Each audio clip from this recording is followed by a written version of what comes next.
Assalamualaikum warahmatullahi wabarakatuh. Berjumpa kembali dalam video pembelajaran algoritma dan pemrograman pertemuan 3 dengan materi nama, tipe, operator, dan nilai. Yang akan dibahas pada pertemuan ini antara lain, yang pertama penamaan di algoritma, yang kedua tipe data, yang ketiga peubah atau variabel, yang keempat konstanta, yang kelima operator, dan yang keenam nilai. Kita akan masuk ke bagian pertama, yaitu penamaan di algoritma. Objek diberi nama agar mudah diidentifikasi, diacu, dan dibedakan dari objek lainnya.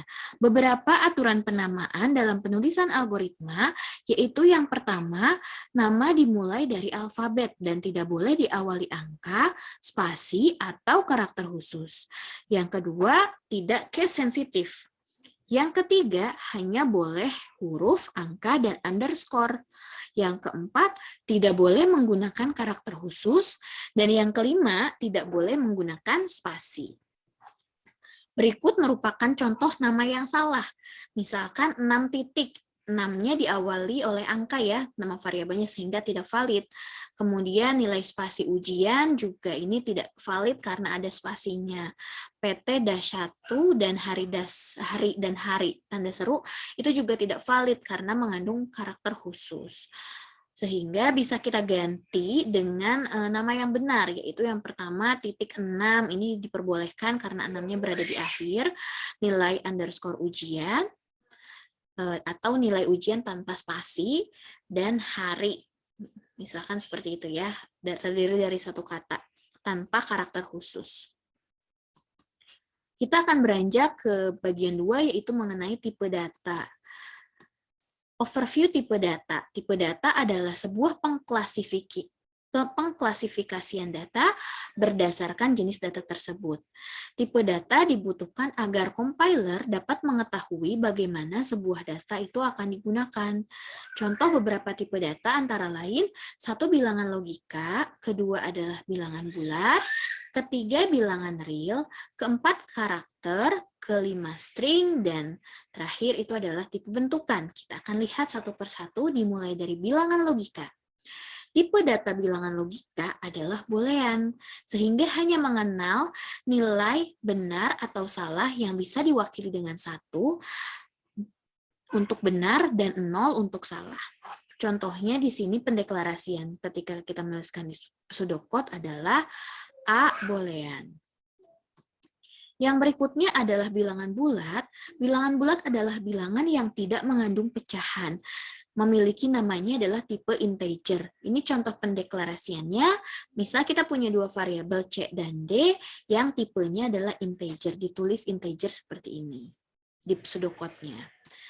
Nah, di sini ada jenis tipe data integer, antara lain ada byte, short, int, dan long. Kesemua tipe data jenis integer ini memiliki ukuran bit yang berbeda-beda.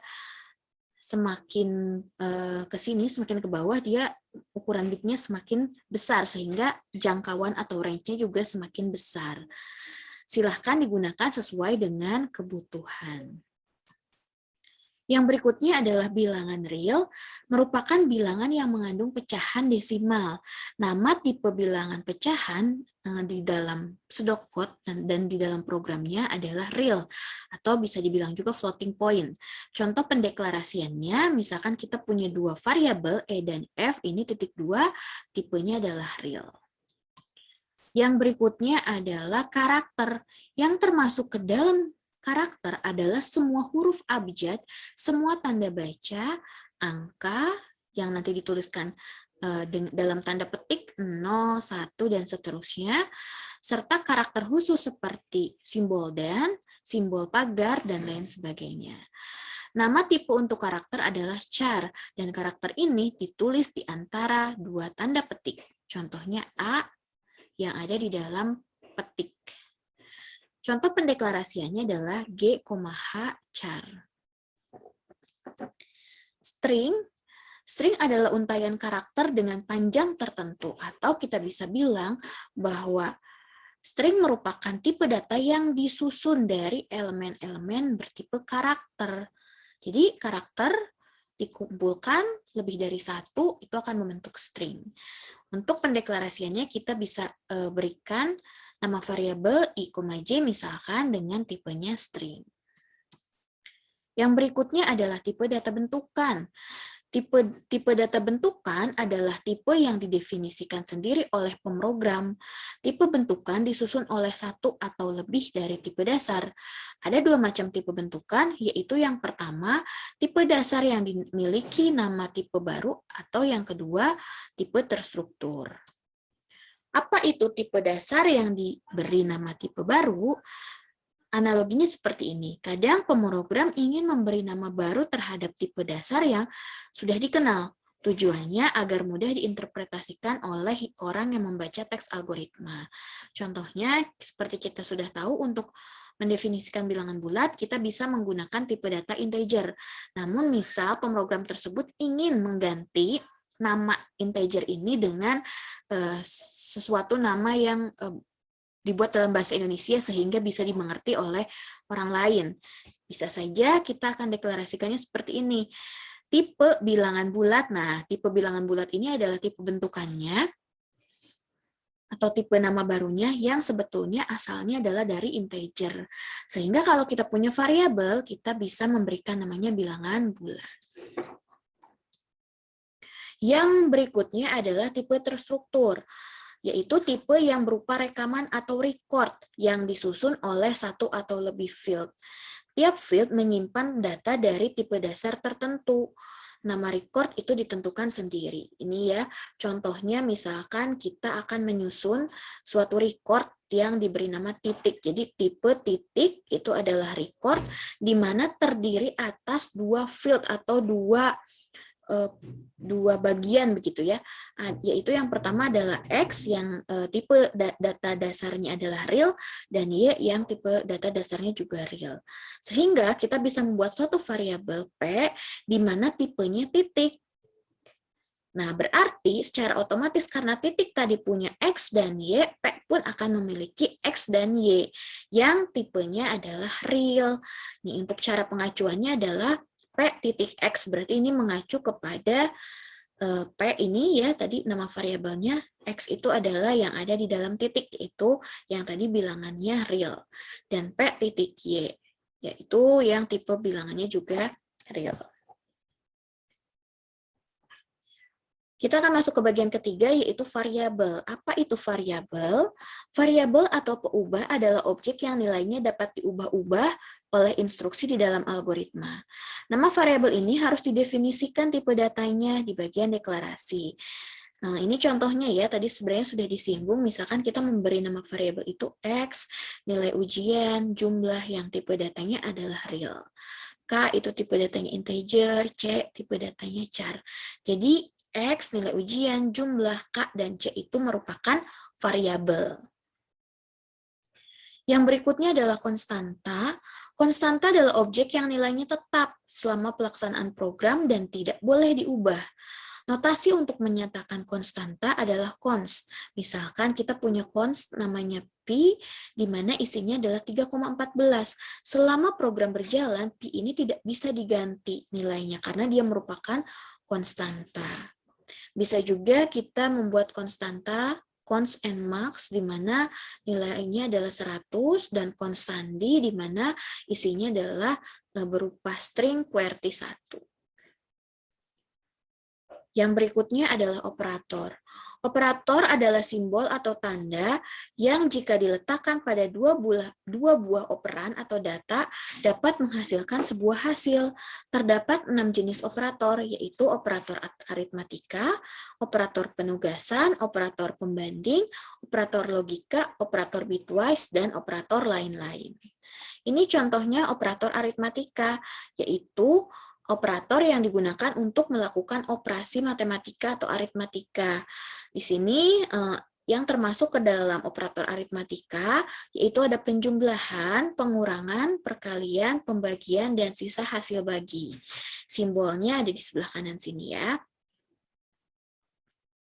Untuk penjumlahan menggunakan plus, pengurangan menggunakan tanda min, perkalian menggunakan tanda bintang, pembagian menggunakan tanda slash, atau garis miring, sisa hasil bagi bisa menggunakan mod atau persen. Ini contoh operator aritmatika menjumlahkan dua buah bilangan A dan B. Ini flowchart-nya mulai masukkan A, masukkan B, hasil sama dengan A plus B, cetak hasil, dan selesai. Di sini kita menggunakan operator aritmatika, yaitu penjumlahan dengan tanda plus. Ini contoh yang kedua untuk sisa hasil bagi modulus. Ini contohnya ya untuk modulus itu penggunaannya. Misal kita punya A yang isinya adalah 5, B itu isinya 2. A mod B atau 5 mod 2 artinya berapa sisa hasil bagi dari 5 dibagi 2? Sisa hasil baginya berapa? Yang kita tahu bahwa ketika 5 dibagi 2 itu kita akan mendapatkan 2 koma begitu ya. Kalau kita bagi dengan cara biasa. Nah, untuk modulus ini kita fokus kepada sisa hasil baginya. Jadi, ketika kita tahu bahwa 5 diminta dibagi 2 itu akan mendapatkan hasil 2. Ya, dan sisa hasil baginya adalah 1. Begitu. Ini contoh flowchart-nya mulai masukkan A, masukkan B, hasil sama dengan A mod B, dan cetak hasil lalu selesai. Yang berikutnya adalah operator penugasan atau assignment operator. Merupakan operator untuk memberikan tugas pada variabel. Biasanya digunakan untuk mengisi nilai. Simbol yang digunakan dalam operator penugasan itu adalah sama dengan, atau dalam pseudocode biasanya kita menggunakan tanda panah terbalik. Yang berikutnya adalah operator pembanding. Operator pembanding adalah operator untuk membandingkan dua buah nilai. Operator ini juga dikenal dengan operator relasi namanya. Ini contohnya lebih besar, simbolnya simbol lebih besar, mirip dengan simbol-simbol di matematika. Lebih kecil simbolnya. Nah, sama dengan ini untuk membedakan antara operator pembanding dengan operator assignment. Untuk operator pembanding, jika kita membandingkan dua buah nilai, misalkan apakah A sama dengan B, itu tidak menggunakan sama dengannya 1 kali, tetapi menggunakan 2 kali simbol sama dengan.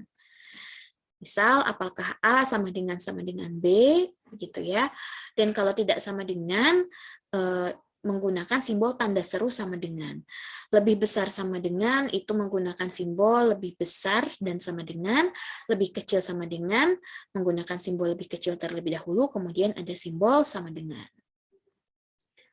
Yang berikutnya operator logika. Operator logika digunakan untuk membuat operasi logika. Operator logika adalah operator yang digunakan di dalam operasi yang hanya bisa menghasilkan nilai benar true dan salah false. Nilai seperti ini disebut juga dengan nilai boolean. Ya. Di sini operator logika ini kita menggunakan misalkan logika N. Simbolnya itu bisa dengan kata-kata N seperti ini atau simbol dan 2 kali. Logika OR itu simbolnya OR atau kita menggunakan tanda vertikal 2 kali. Negasi atau kebalikan itu simbolnya bisa menggunakan kata not atau tanda seru. Yang berikutnya adalah operator bitwise. Operator bitwise merupakan operator yang digunakan untuk operasi berdasarkan bit atau biner dari sebuah nilai. Di sini operator yang bisa dilakukan adalah AND, OR, XOR, NOT, left shift, dan right shift.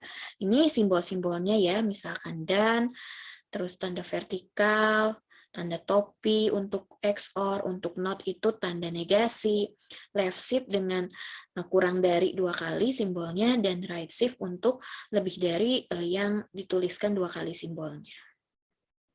Ini contohnya, misal ada nilai 6 dan 3. Kemudian kita ubah ke dalam bentuk biner terlebih dahulu, sehingga akan menghasilkan seperti ini. 6 dibuat bilangan biner jadi 0110, dan 3 kalau dibuat bilangan biner itu hasilnya adalah 0011. Nah, ini contoh operator bitwise kalau misalkan menggunakan operator bitwise N ya. Jadi kita buat bersusun seperti ini untuk 6 0110 dan untuk 3 0011. Kemudian kita operasikan N di baris yang bersesuaian. Misalkan 0 dengan 0 menghasilkan N-nya 0. 1 dengan 0, 0, 1 dengan 1 di N-kan 1, 0 dengan 1 di-N-kan 0. Nah, sehingga hasil dari operasi biner ini, kalau kita konversi kembali ke dalam bilangan desimal, akan menghasilkan nilai 2. Begitu juga untuk bitwise OR dan XOR. Dan juga NOT ya, tinggal dibalik, kalau yang NOT, yang 0 jadi 1, yang 1 jadi 0. Nah, untuk left shift, contohnya misalkan kita punya 6 gitu di sini, dan dilakukan operasi bitwise-nya left shift 1, artinya geser 1 bit ke kiri, sehingga 1 yang ada di posisi kedua sebelumnya menjadi di posisi ke-1, dan yang di posisi ketiga menjadi posisi kedua, dan yang 0 itu akan bergeser, begitu juga yang 01-nya lagi bergeser. Sehingga didapatkan hasil binernya itu 1100, dan kalau kita konversi ke desimal akan menghasilkan 12. Begitu juga untuk yang right shift ya, hanya dibalik, kalau yang tadi gesernya ke kiri, kalau right shift itu gesernya ke kanan. Ini ada operator lain-lain, contohnya adalah dan, di mana nama operatornya adalah simbolnya dan, itu nama operatornya adalah alamat memori, digunakan untuk mengambil alamat memori, pointer, simbolnya bintang, untuk membuat pointer, ternary, tanda tanya titik 2 untuk membuat kondisi, increment, plus, artinya untuk menambahkan 1, decrement, min, untuk mengurangi 1, dan lain-lain ya, yang tidak dituliskan di sini. Dan yang berikutnya adalah kita akan bahas ke bagian nilai. Nilai adalah besaran dari tipe data yang terdefinisi. Nilai dapat berupa data yang disimpan di dalam peubah atau konstanta. Cara memberi nilai ada 2, yaitu mengisi nilai ke dalam peubahnya langsung. Yang kedua, membaca nilai dari piranti masukan. Untuk mengisi nilai ke dalam variabel langsung, yaitu sebuah nilai menyimpan nilai yang bertipe sama dengan tipe peubahnya. Jika variabelnya bertipe integer, artinya pengisian secara langsung ini hanya dapat diisi dengan nilai yang bertipe integer juga. Pengisian nilai secara langsung atau assignment, kita gunakan simbolnya itu kalau di pseudocode, yaitu tanda pagar yang terbalik. Variabel bisa diisi dengan nilai dari variabel lain juga. Contohnya kita punya 2 peubah. Peubah 1 ini akan diisi dengan nilai dari peubah 2. Variabel juga bisa diisi dengan hasil evaluasi dari sebuah ekspresi. Misalkan A ini akan diisi dari operasi A plus B dibagi 2. Yang berikutnya adalah membaca nilai dari piranti masukan. Untuk mengisi variabel, kita juga dapat memanfaatkan piranti masukan seperti keyboard. Notasi algoritma untuk membaca nilai yaitu menggunakan read. Kemudian yang mau di-read itu apa variabelnya? Misalkan kita akan meread peubah 1. Sedangkan untuk mencetak nilai ke piranti keluaran yaitu menggunakan notasi write. Yang akan dicetak apa? Misalkan yang akan dicetak adalah nilai dari peubah 1. Maka di sini write peubah 1. Oke, ini merupakan latihan yang bisa teman-teman kerjakan. Ada 2 nomor. Yang pertama, definisikan sebuah tipe terstruktur untuk menyatakan data nasabah dalam suatu bank. Data nasabah ini terdiri dari field nomor akun, nama nasabah, alamat nasabah, kota nasabah, nomor telepon nasabah. Nah, untuk setiap field silahkan didefinisikan tipe data yang cocok. Kemudian yang kedua, tentukan nilai A dan B setelah instruksi berikut ya. Jadi teman-teman melakukan tracing atau penelusuran. Ketika kita punya A, B integer, ketika A-nya kemudian diisi dengan 10, B-nya 2 dikali A dikurangi 5, A-nya diisi dengan B, kemudian A ditambah 2, B-nya A plus B ini menghasilkan nilai A-nya berapa di akhir dan B-nya juga berapa di akhir. Mungkin sekian dulu untuk video pembelajaran pertemuan 3 ini. Terima kasih, sampai berjumpa di video berikutnya. Wassalamualaikum warahmatullahi wabarakatuh.